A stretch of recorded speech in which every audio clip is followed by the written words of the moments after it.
Okay, what's up mga katropa? PB update and semifinals na po tayo. Isang congratulations ha. Pasensya na po kayo, ngayon lang po tayo nakapag-vlog ulit. Medyo busy tayo nung nakaraang araw. So, yung nga po no, nakalusot po tayo sa Magnolia. Dalawahan po natin ng Magnolia, kaya tayo po ang nakapasok sa semis. Yun. Grabe no, grabe. Napaka sobrang kaba ng laban na yun. So, ganun pa man ay masaya tayo mga katropa, kahit 1 point lang yung yung lamang para manalo tayo versus Magnolia ay malaking bagay po yun kasi nanalo po tayo at buhay pa po yung ating Grand Slam bid ng TNT Tropang 5G. So, yung nga po no, prediction po natin to. Gagawa po tayo ng prediction sa Game 1 versus Rain or Shine po. Sa Miyerkules na po yan ha, sa alas 6 yata ang simula nila. Semifinals, Game 7 po yan. So, mag-ano po tayo ng game prediction dyan sa TNT versus Rain or Shine. So, yan. Panoorin natin to pagkatapos ito mga katropa ha. Yun, mga bashers natin dyan. Ikaw yung naghamon sa akin na mga katropa mga 50,000 daw ang pustahan. Magnolia daw siya, tapos ako TNT Tropang 5G. So, kung sugaro lang ako, baka goodbye na yung 50,000 mo. So, yun lang po. Panoorin natin to pagkatapos ito.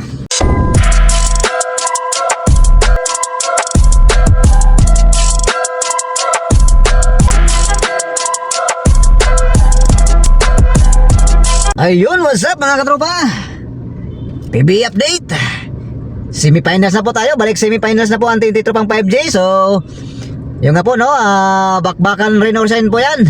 TNT versus Rain or Shine. Game 1 prediction sa araw ng Miyerkules, alas 6 ng gabi. Yan mga katropa. Huwag na natin patagalin to para mabilis lang tayo matapos. So, yung nga pala, bago tayo magsimula pala ay mag-subscribe na po tayo. Mag-subscribe na po kayo. Kung hindi pa po nakapag-subscribe, mag-subscribe na po kayo bago kayo manood ng tuloy-tuloy, okay? At pa-like and share na rin po. Pindutin nyo ang notification bell. Piliin yung all para pag nag-upload tayo, automatic na po yun na mag-notify sa inyong cellphone or ano pa mang mga gadget na hawak nyo. So, yun, maraming salamat sa inyong pag-subscribe. Thank you so much guys. So, ito, umpisa na natin. Unahin natin ang TNT Tropang 5G. So, yung nga po no, marami po tayong injury. Wala si Jason Castro, wala si Rinang Batak. Nung game to ng Magnolia ay wala po si Brian Heruela.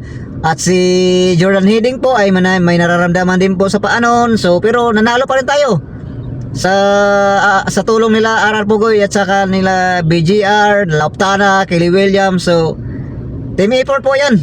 Puy Iram. So, lahat po sila nagtulong-tulong para makuha lang po nila ang panalo, makapasok dito sa semifinal. So, umpisa na po natin. Number 1, ang unahin po ng TNT, yung wag nilang sabayan ng takbuhan tong Rain or Shine kasi gusto niyan takbuhan ng Rain or Shine. At depensa po, yan. Sigurado makikita natin yung depensa niyan sa TNT. Depensa po ng malupit, na malagkit. Yan.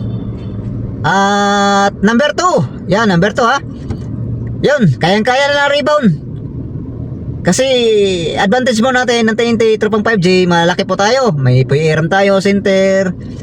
May Kelly Williams tayo naman naglalaro ng forward at saka center. Mayroon tayong Brandon Ganuelas Roser, center and forward din yan. May Galinato tayo, center din yan. So, yan po advantage ng TNT natin sa Rain or Shine. Pero sa point guard, pero medyo tayo sa point guard kasi walang Castro, walang Rinang Batak. Sana makabalik agad si Brian Heruela kasi defender din po yon. So sana maging healthy na po si Jordan Hiddink. Hopefully na healthy na yung paa niya. So, pero credit po kay Jordan Hiddink kasi kahit masakit po yung paa niya, nilalaro po niya para makatulong sa team. So, yung po number 3, ang gawin ng TNT ay tulong-tulong po sila sa pagdepensa, sa opensa. Yon, kick out yan. Kunwari papasok sa loob pero may nakabantay na sa 3 para po tumira. Pumosisyon na kagad sa 3 area. So, yung nga po yung number 3 natin ay magtulong-tulong po sila sa pagdepensa. Huwag po silang may pagsabayan ng takbuhan dyan sa Rain or Shine kasi mga bata po yung Rain or Shine Mga mabibilis po yan. So, sila ang mag-control ng laro. Kaya-kaya natin yan, rain or shine. Lalo na wala tayong pressure kasi game 7 po yan eh. So, yun. Lipat po tayo sa rain or shine. Gagawin po ng rain or shine para manalo po sa game 1. Depensahan din po nila sila Calvin Optana, si RR Pugoy, kasi pag hindi nila na-depensahan yan, si RR Pugoy sa Kais Optana, pag pumutok yan, wala nang matik na, panalo natin dyan. So depensahan nila, handaan sila ng makipagsabayan sila ng palitan ng muka sa pagdepensa. At lumaban sila sa rebound kasi maliliit lang sila mga rain or shine. Kasi malaki doon si Dato lang saka si Chongson. So wala, talagang talo sila sa rebound. Sino yun, yung hindi ko naalala yung pangalan basta yun, yung malakas mag-rebound na sa kanila ngayon. At number 2, ang gagawin ng rain or shine ay paganahin nila yung 3-pointer nila. Dahil kung hindi yan makakashoot yung mga 3-point shot nila, hindi yan gumana, talagang talo sila dyan kasi dyan din nabubuhay ang rain or shine sa 3-point shot So yun, alam natin na depensahan talaga ang labanan dyan.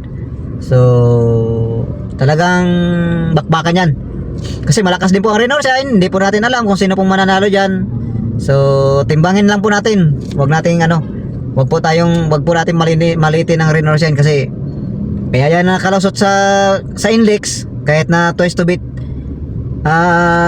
sila, nanalo pa rin sila po silang dalawa. So ibig sabihin malakas talaga rain or shine kasi all Filipino lang yan mantakin mo, nakadalawang lusot din sila sa index para makasalta sa semis. So wag po natin maliitin mga 3-2 pang team, 2 pang 5J ang rain or shine. Wag na po natin sayangin ang Grand Slam, kailangan malusutan natin ang rain or shine. So yun lang po wala po akong sasabihin dito kung sino pong manalo kasi mahirap po i-predict to. Ang nasasabi ko lang po, ang mananalo dito ay ang gustong manalo. Yun lang po. At saka consistent sa depensa at saka opensa. So battle of the coaching po ito. Kasi pareho pong magaling yan, si coaching Giao, si Chot Reyes. So battle of the coaching staff ito at saka head coach. Yan. Pagandahan na po sila ng palitan ng tao kasi pareho naman magaling yan. So yun lang po ang mga ating masasabi at prediction natin. Siyempre sana manalo ang TNT dyan. At saka sana walang ma-injury po sa buong both team na mga player. So yun lang po at maraming salamat. At pasensya na po kayo. Kaya ngayon na po tayo nakapag-upload ulit. Yun lang po at maraming salamat. Bye bye. God bless all. Ingat po tayong lahat. Bye bye. Sinan Batak binigay kay Optana, tumira ng 3. Boom! RR Pugoy may hawak ng bola, pinantayan ninyo sa tumira ng 4-4. Bang! Grabe, pasabit pa doon. Woo!